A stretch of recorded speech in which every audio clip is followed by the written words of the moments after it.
and this person, he or she has a lot of regrets. Marami siyang pinagsisisihan dito sa relationship na to, mga kapiksi, and gusto ng person mo na i-save pa or ma-save pa yung relationship nyo, guys. So itong person mo, parang ginagawa nito lahat, no? Nagtsatsaga ito. Pwedeng sinusuyo ka na nito, mga kapiksi, para maging maayos ulit kayo, but pwede rin na nagkakaroon kayo ng takot or duda dito sa person mo, kasi nga dahil dun sa panloloko, mga kapiksi. Okay, syempre hindi naman mawawala. Pwedeng yung iba sa inyo, guys, parang feeling ko pwedeng nagkabalikan kayo.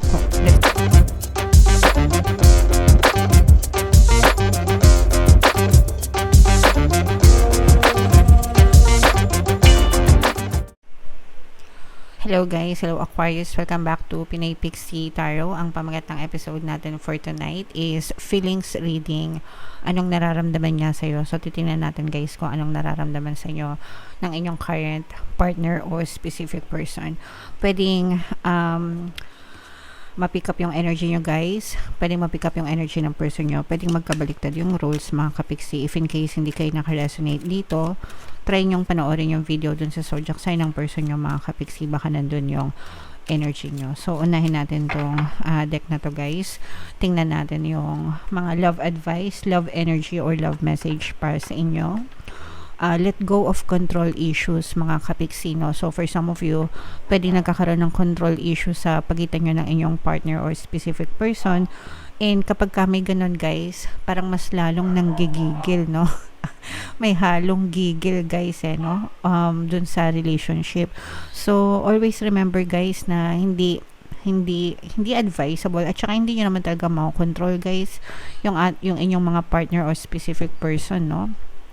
Ang makokontrol nyo lang is kung ano yung perception nyo about them, kung ano yung paniniwala nyo tungkol sa kanila, mga kapiksi, and kung ano yung pinaniniwalaan nyo, yun yung palaging magpupush out sa inyong physical reality, guys, regardless kahit negative or positive pa yan, mga kapiksi. So make sure na kung ano yung makokontrol nyo, which is yung perception nyo, dapat dun kayo mag-focus palagi dun sa mga magagandang ugali, magagandang personality ng person nyo. Yun yung titigan nyo, mga kapiksi, para yun din yung ma-push out sa inyong experience, guys. Okay? So yun lang yung makokontrol nyo. Other than that, guys, wala na kayong makokontrol dun sa person nyo. Ipagdasal nyo na lang sila, mga kapiksi, and mag-affirm kayo for the best. Okay? For some of you, guys, this situation involves marriage, no? So ibig sabihin, parang mag-asawang level yung problema ninyo sa inyong sitwasyon or yung pinagdadaanan nyo sa inyong mga sitwasyon, mga kapiksi. Hindi naman mag-asawa na legal or kasal, ganyan. Sometimes even if living in together, no, basta nagsasama kayo, you can be considered as mag-asawa in a way, kasi nagsasama na kayo, mga kapiksi. Okay? So at least for me, it doesn't matter kung formal or informal, if we can say that, basta nagsasama kayo, mga kapiksi, but nasa ganong level na yung inyong mga sitwasyon sa buhay, guys. Okay? And another message or energy or advice for you, Aquarius, merong deception energy dito, no? Pag sinabing deception, guys, manloloko. So someone is wearing a false mask dito sa relationship na to. So again, guys, since this is love reading, pwedeng ikaw ito, pwedeng siya ito, pwedeng parehas kayo, mga kapiksi, but definitely this is a very negative energy na ayaw natin nag-a-appear sa relationship, kasi nga may nandoloko, guys. Okay? Alright. So hindi naman sa lahat, guys, no? Sa iba lang. Kung ano lang yung makaresonate sa inyo dito na message, guys, take it how it resonates, kasi hindi naman lahat magre-resonate sa inyo. Kung ano lang yung makaresonate sa inyo, guys. Okay? Alright. So comment down below if feeling nyo naka-resonate kayo dyan. Tingnan natin, guys, yung ganap sa inyo or yung feelings ng person nyo. Shuffle ko to, guys. Habang sinashuffle ko to, panoorin nyo muna yung video natin regarding sa ating paano mag-manifest ng abundance video course. Kapiksi, sawa ka na ba sa mga struggles at hirap sa buhay mo? Masipag ka ba at masikap sa buhay ngunit hindi ka pa rin umaasenso?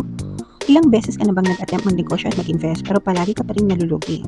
Sa pagkakataon na ito ay maaaring may subconscious beliefs ka na nagiging balakid sa iyong pag-unlad at pagyaman.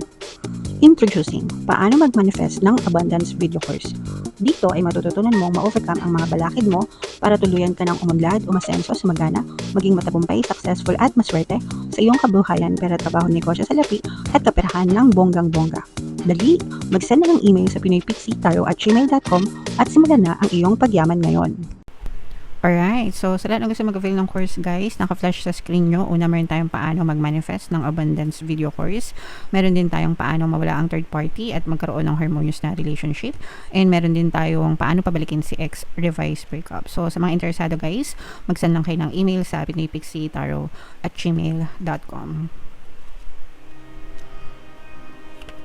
Okay, so Aquarius guys, kayo ay represent ng King of Swords sa ating spread. Ito yung ating feelings energy.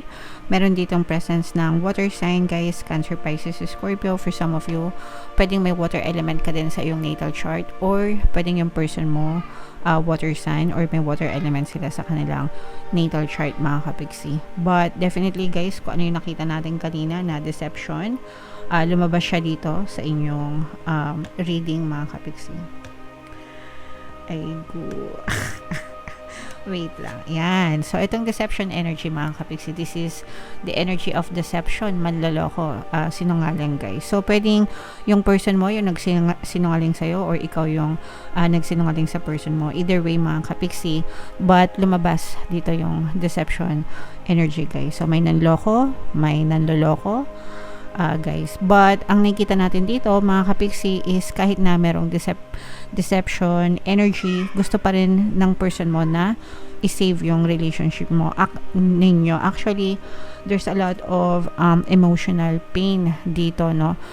Kung niloko ka ng person mo, mga kapiksi, nagsisisi siya sa ginawa niyang panloloko sa inyo, okay? And he or she is suffering a lot from emotional pain, mga kapiksi, dahil dun sa mga kasalanan na nagawa niya sa'yo. And this person, he or she has a lot of regrets. Marami siyang pinagsisisihan dito sa relationship na to, mga kapiksi, and gusto ng person mo na i-save pa or ma-save pa yung relationship nyo, guys. So, itong person mo, parang ginagawa nito lahat, no? Nagtsatsaga ito. Pwedeng sinusuyo ka na nito, mga kapiksi, para maging maayos ulit kayo. But, pwede rin na nagkakaroon kayo ng takot or duda dito sa person mo, kasi nga, dahil dun sa panloloko, mga kapiksi. Okay, syempre hindi naman mawawala. Pwedeng, yung iba sa inyo guys, parang feeling ko, pwedeng nagkabalikan kayo. Let's say for example, nagkahiwalay kayo. Pwedeng nagkabalikan kayo, o kaya naman nagkaayos kayo, but nandun yung hindi maalis sa isip yung nangyari or ginawa ng person, mga kapiksi. So, pwedeng may mga duda, may takot, guys. But, itong person mo, parang gusto ng person mo na mag-work out yung relationship nyo, and kalimutan na, kung pwedeng kalimutan na yung nakaraan, and magsimula ulit kayo, mga kapiksi. Para sa kanya, ikaw yung parang naliwanagan na yung isip ng person mo, mga kapiksi, kaya ganon, kaya gusto niyang magsimula ulit kayo, okay?